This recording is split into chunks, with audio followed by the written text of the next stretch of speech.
The Osler Medicine Survival Guide is a point-of-care Android and iOS app that provides evidence-based direction for other clinicians on the care of hospitalized adult patients. We cover everything from the management of inpatient management of diabetes to taking care of patients who have had strokes or heart attacks. The biggest challenge actually for physicians is to know what to do in real time for the patient that's right in front of them. As you're walking to the emergency room to admit a patient, you'll know which laboratory tests you should order for a patient with this diagnosis. As you're at the bedside of a patient, what types of exam skills what kind of exam maneuvers you should perform on that patient in order to see the severity of the illness and what you might want to do next.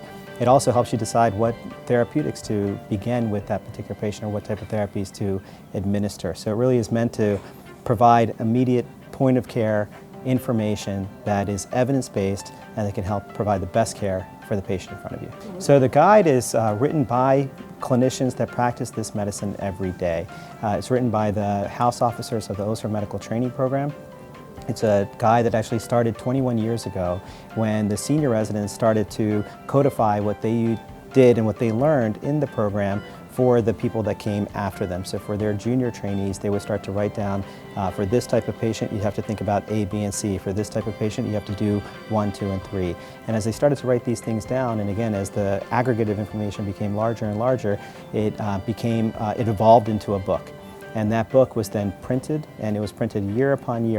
And one thing that we've done with the Osler Medical Survival Guide is that we have updated it every single year. So year upon year, every chapter within it is updated. And it's not updated by the same person every year, it's actually updated by a new group of senior residents who's able to assimilate the current data and the current evidence, and someone that actually is immersed in the training environment and in the hospital wards, so that we can make sure it also is easily accessible to the people that will be reading it. Each chapter is additionally reviewed by a senior faculty member that's an expert in that particular content area. The app is organized by medical specialties. So there are topics under cardiology, under pulmonology, endocrinology, and etc. But also unique to our application is a chief complaints search. So you can look just by shortness of breath or nausea and vomiting and kind of go down a pathway that way to access articles. As an intern, I use the guide constantly.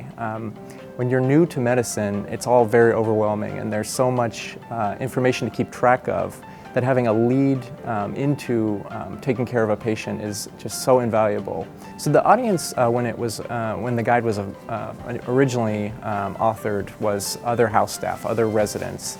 But with the Osler Medicine Survival Guide app, we've broadened that to include all clinicians. So whether it be resident physicians in internal medicine, emergency medicine. We also are reaching out to nurse practitioners and physician assistants. As we developed the guide and as we created the content of it, it became more and more clear to us that what we're writing down is not only relevant to the trainees here at Johns Hopkins Hospital, but the content is actually relevant and pertains to medical care really throughout the country, and I would argue throughout the world. And our hope is that the effort that we've made in putting this into a format that's easily usable and ideally provides evidence-based practices for the learning physician, that we're able to disseminate that, again, to others outside of Johns Hopkins.